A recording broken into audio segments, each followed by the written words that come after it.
Hai guys, balik lagi sama Enkun di channel Zona Recap. Di video kali ini kita akan membahas alur cerita dari film Qian Wizard. Qian Wizard merupakan film dari Cina yang dirilis pada tahun 2019. Film ini bergenre action dan fantasi yang disutradarai oleh Yan Yu Super. Beberapa pemain di film ini adalah Li Xinze sebagai Biksu Tao, Feng Yelin sebagai Wang Junquan, dan Angel Fu He sebagai Jiao Niang. Oh ya, buat kalian yang belum nonton film ini dan gak pengen kena spoiler, Enkun sarankan mending stop videonya aja dari sekarang. Film Qian Wizard menceritakan perjalanan seorang biksu mengantarkan surat penting ke desa Li. Oke, untuk detail ceritanya langsung aja kita bahas. Let's go! Di suatu malam ada sebuah nelayan yang tertidur di perahu kecilnya. Namun saat tidur ia tidak sadar bahwa perahunya terlepas dari ikatan pelabuhan. Saat terbangun dari tidurnya, tiba-tiba ia sudah berada di tengah danau yang cukup gelap. Belum selesai ia ketakutan di suatu situasi tersebut, tiba-tiba dari bawah air muncul suatu ikan yang sangat besar naik ke permukaan. Nelayan yang melihat hal itu langsung berteriak ketakutan. Secara mengejutkan, ikan besar itu membuka mulutnya dan kemudian melahap nelayan tersebut. Scene berpindah ke suatu desa. Desa itu bernama Desa Wang. Di sana sedang ada suatu keributan. Beramai-ramai masyarakat mengusir salah seorang penduduknya. Orang yang mau diusir itu bernama Wang Junquan. Wang Junquan dicurigai sebagai tersangka yang menyebabkan siluman ikan di danau yang ada di desa tersebut marah sampai siluman ikan itu meminta tumbal dengan memakan para penduduk desa. Tiba-tiba datanglah seorang biksu yang mencoba melerai keributan tersebut. Biksu itu bernama Tao. Biksu Tao berasal dari kuil King Shan yang diutus gurunya untuk mengembara menuju desa Li untuk menyerahkan surat berharga. Mendengar hal itu, Wang Junquan langsung bergembira karena ia telah menemukan biksu sakti penumpas siluman yang sudah terkenal di mana-mana. Kemudian dengan menyerahkan beberapa harta emasnya, Wang Junquan memohon kepada biksu Tao untuk mengusir siluman ikan yang ada di danau desa tersebut. Sambil merasa iba, biksu Tao pun menerima permohonan tersebut. Di malam harinya, biksu Tao mencoba untuk mengunjungi danau dengan menaiki sebuah perahu kecil milik warga. Biksu Tao mengayuh ke tengah danau sendirian. Setibanya di sana, secara mengejutkan, dari dalam air muncul seorang perempuan cantik menyapa biksu Tao. Wanita itu mencoba untuk merayunya. Namun biksu Tao sudah mengetahui dari auranya bahwa wanita itu adalah siluman ikan besar yang ada di danau tersebut. Tidak lama kemudian wanita itu langsung berubah ke wujud aslinya menjadi ikan besar.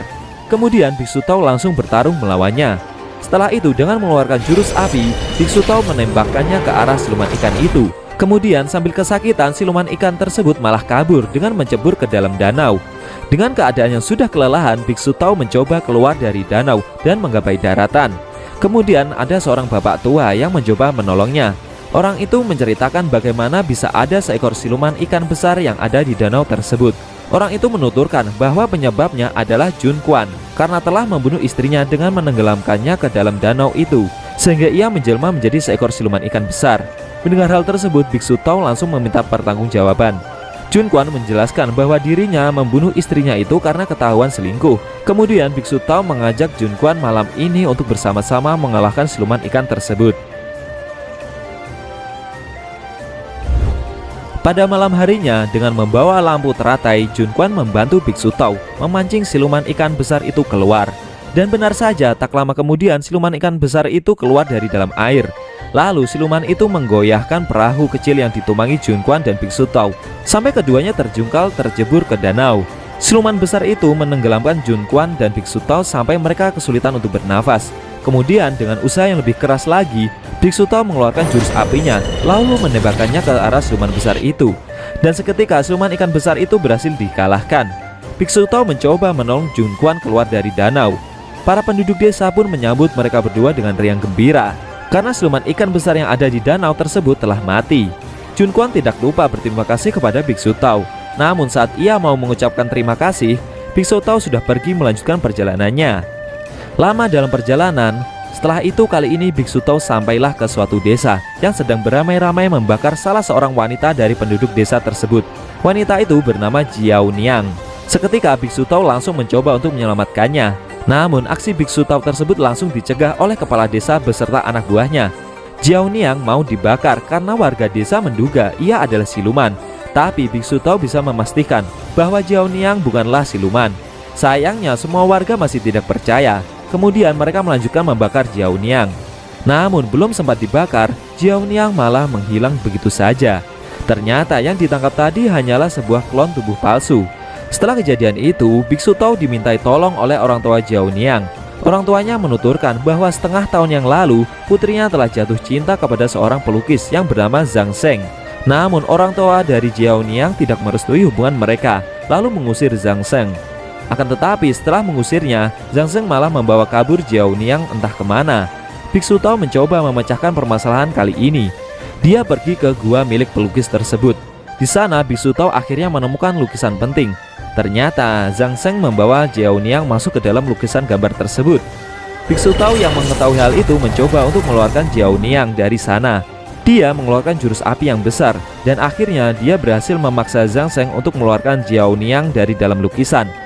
Namun setelah Jiao Niang dikeluarkan dari lukisan tersebut oleh Biksu Tao, bukannya senang, Jiao Niang malah meminta untuk dimasukkan lagi ke dalam lukisan itu.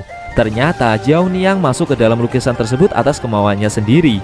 Tak lama kemudian orang tua Jiao Niang datang dan diikuti oleh para penduduk desa yang sudah membawa obor api. Orang tua Jiao Niang langsung memeluknya karena sudah lama tidak bertemu. Biksu Tao menjelaskan kepada orang tua Jiao Niang bahwa putrinya tidaklah diculik. Akan tetapi ia pergi masuk ke lukisan sendiri karena putrinya sangat mencintai Zhang Sheng.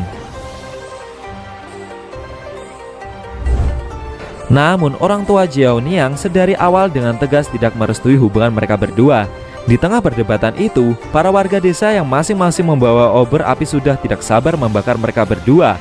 Lalu dengan cepat ayah dari Jiao Niang mengambil salah satu obor api dari seorang warga, kemudian membakar lukisan tersebut. Melihat hal itu, Jiao Niang menangisi Zhang Sheng.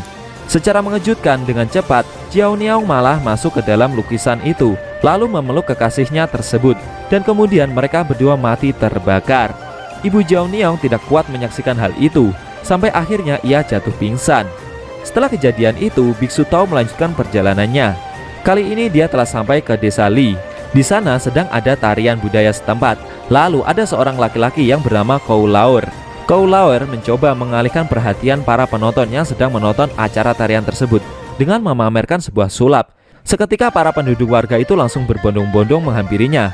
Setelah berhasil mengalihkan pandangan para warga desa, Kou Laur dengan cepat mengambil benda suci dari para penari itu. Para penari tersebut mencoba untuk merebut benda suci itu kembali. Lalu dengan cepat Kou Laur langsung hilang kabur ke suatu tempat. Scene berpindah ke Biksu Tao yang sudah bertemu dengan kepala desa Li. Biksu Tao menyerahkan sepucuk surat penting dari gurunya. Dengan senang hati, kepala desa Li itu menerima surat penting tersebut. Isi surat itu kurang lebih meminta bantuan kepada kepala desa itu untuk memberikan sebuah obat bagi penduduk yang ada di kuil Qingshan. Kemudian kepala desa itu menyuruh bawahannya untuk mengambil obat penawar yang berupa obat jamur Ganoderma. Sayangnya bawahan kepala desa Li itu memberitahukan bahwa jamur Ganoderma telah dicuri oleh seseorang yang bernama Kou Laur. Kepala desa pun langsung panik. Tidak lama kemudian Kou Laur malah muncul dan dia menyandera kepala desa Li. Dia mengancamnya untuk menyerahkan jamur Ganoderma yang asli. Ternyata jamur yang ia curi pada waktu sebelumnya saat ada tarian desa itu adalah jamur palsu. Lalu dengan sigap Biksu Tao mengeluarkan pedangnya dan bertempur melawan siluman landak tersebut. Sambil mengeluarkan jurus tebasan pedang api, Biksu Tao berhasil mengusir siluman tersebut. Saat Kou Laur kabur, ia mengancam untuk memberikannya jamur Ganoderma sesegera mungkin. Jika tidak bisa memberinya dalam kurun waktu 3 hari, ia akan membuat semua penduduk desa tersiksa. Beberapa hari kemudian, benar saja, seluruh desa tak terkecuali kepala desa juga ikut langsung mengidap penyakit gatal-gatal yang begitu parah. Saking gatalnya, mereka semua sampai menggaruk-garuk kulit mereka tanpa henti.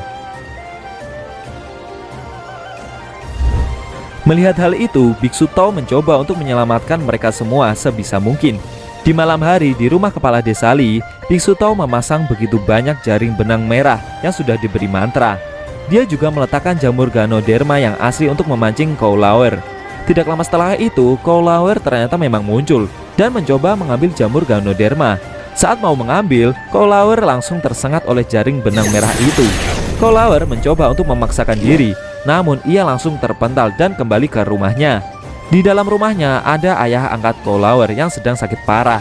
Dia berusaha mendapatkan jamur Ganoderma agar bisa menyembuhkan penyakit berat ayahnya tersebut. Biksu Tao yang mengetahui akan hal itu merasa kasihan. Lalu dia mencoba membujuk Kou Laur agar melepas kutukan gatal terhadap penduduk desa Li terlebih dahulu. Namun Kolauer tidak mau melepaskannya sampai ia mendapatkan jamur Ganoderma. Keesokan paginya, Kolauer mencoba mengambil jamur Ganoderma saat biksu Tao lengah. Setelah berhasil mengambilnya dengan cepat, Kolauer kabur dari sana. Namun saat ia kabur, dia terhalang oleh jaring benang merah mantra lagi. Mendengar Kolauer tertabrak jaring benang merah itu, biksu Tao mempergokinya. Lalu Kolauer mencoba untuk bertarung melawan biksu Tao lagi. Kemudian dengan cepat ia kabur dengan melintasi jaring benang merah itu. Kali ini ia berusaha sangat keras walaupun tubuhnya sangat kesakitan terkena mantra. Dan akhirnya ia berhasil menembusnya. Kolauer langsung pulang ke rumah memberikan jamur Ganoderma kepada ayahnya. Namun sayangnya jamur itu tidak bisa menyembuhkan orang yang sudah sekarat. Lalu para penduduk desa Li pun mengepung rumah Kolauer. Para penduduk itu meminta Kolauer untuk melepaskan jurus kutukannya. Tidak lama setelah itu dia pun melepaskan jurus kutukannya. Dan semua warga Li langsung sehat seperti sedia kala. Kepala desa yang sudah sangat geram karena kejadian sebelumnya mencoba untuk membunuh Kolauer. Namun saat mau dibunuh, warga desa Li mencoba untuk mencegahnya, mengingat ternyata semasa hidupnya Kolauer selalu membuat kebaikan. Warga desa memohon kepada kepala desa untuk memaafkan kesalahan Kolauer untuk kali ini saja. Melihat hal itu, akhirnya kepala desa Li memaafkannya. Biksu Tao yang melihat kejadian tersebut jadi ikut senang mendengarnya. Oke guys, itu tadi alur cerita dari film Kian Wizard yang rilis pada tahun 2019. Bagaimana menurut kamu? Jangan lupa tinggalkan komentar kalian ya. Oh iya, kalau kamu mau request film apa yang pengen dibahas selanjutnya, cukup tuliskan di kolom komentar. Ntar bakal Enkun pilihin mana yang bisa dibahas duluan. Jika ada kata-kata dari Enkun yang kurang pas, Enkun mohon maaf dan sampai bertemu di video review film dari Zona Recap selanjutnya.